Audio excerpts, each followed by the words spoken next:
दुनिया पड़ती है, वेदों की भी उत्पत्ति उसी स्थान से हुई है। अरे महात्मा कहते हैं कि त्रिकुटी महल में विद्या सारा, घन हर गरजे बजे नगारा, और लाल वरण सूरज उजियारा। वहां पर दो धुने, बादलों की गर्जन और मृदंग की आवाज उस लोक में गूंजती रहती है। जैसे पहले स्थान पर भगवान राम के देश में घंटे और शंख की आवाज गूंजती है, ऐसे दूसरे मंडल पर यानी कि ब्रह्म के देश में बादलों की गर्जन और मृदंग वहां पर बजता रहता है। ओम का जाप बराबर वहां होता रहता है। ब्रह्म का जो स्वरूप है लाल वरण सूरज उजियारा। ये सूरज कुछ नहीं है, अरे ऐसे लाखों लाख सूर्य इकट्ठे करोगे तो वहां का एक सूर्य बनेगा। प्रेमी भाई बहनों, ब्रह्म का जो स्वरूप है वो सुबह के लाल सूर्य के समान है, इसीलिए वहां का पूरा ब्रह्मांड लाल है। जहां तक आपकी निगाह जाएगी ब्रह्म देश में चारों तरफ आपको लाल ही लाल नजर आएगा। महात्मा जब साधना करके वहां पहुंचे तभी महात्माओं ने लिख दिया, लाली मेरे लाल की, और जित देखो तो लाल, लाली देखन में गई मैं भी हो गई लाल। और पूरा ब्रह्मांड लाल है। जितने साधक वहां पहुंच जाते हैं उन सभी को योगेश्वर कहा जाता है। योगेश्वर की पदवी उन्हीं को मिलती है जो ब्रह्म स्थान तक पहुंच रखते हैं। जैसे व्यास जी हुए, वशिष्ठ जी हुए, वाल्मीकि जी हुए, इन सब की पहुंच वहीं तक थी। इसीलिए कहा गया है कि वाल्मीकि भय ब्रह्म समाना।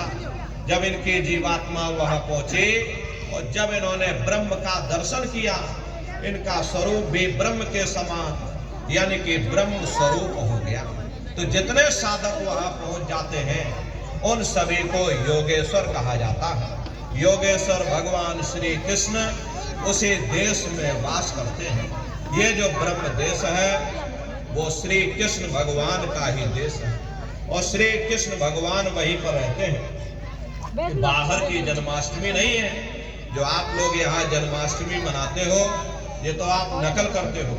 अरे महात्माओं ने कहा था भाई सही मायने में तुम जन्माष्टमी कब मनाओगे? जब तुम्हारी जीवात्मा पांच तत्व जल पृथ्वी अग्नि वायु आकाश और तीन गुण रजोगुण तमोगुण सतोगुण, पांच तत्व तीन गुणों से परे होकर के और ब्रह्म देश में पहुंच करके जब तुम कृष्ण भगवान का दर्शन कर लोगे तब सही मायने में जन्म अष्टमी मनाई जाएगी। वहां कृष्ण भगवान का दर्शन करने के बाद में फिर तुम्हारी यही जीवात्मा तीसरे मंडल की आवाज को पकड़ करके और तीसरे मंडल की चढ़ाई करती है। आगे पहुंचे सुन झंकार, ररंकार धुन सुनी पुकार, आगे से तो सुन है भाई और मान सरोवर बैठना है। उसी के ऊपर तीसरा देश आता है जिसे महात्माओं ने सुन्न देश कहा, उसी को रारंग देश कहा जाता, उसी को अक्षर और नेति कहा जाता। वहां के जो मालिक हैं वो रारंग पुरुष यानी कि पर ब्रह्म पुरुष। वहां किंगरी और सारंगी दो धुनें उस लोक में गूंजती रहती है। और पर ब्रह्म पुरुष का जो स्वरूप है वो पूर्णमासी के चंद्रमा के समान बड़ा ही मनमोहक स्वरूप है। इसी स्थान पर प्रेमी भाई बहनों एक बहुत बड़ा अमृत का सरोवर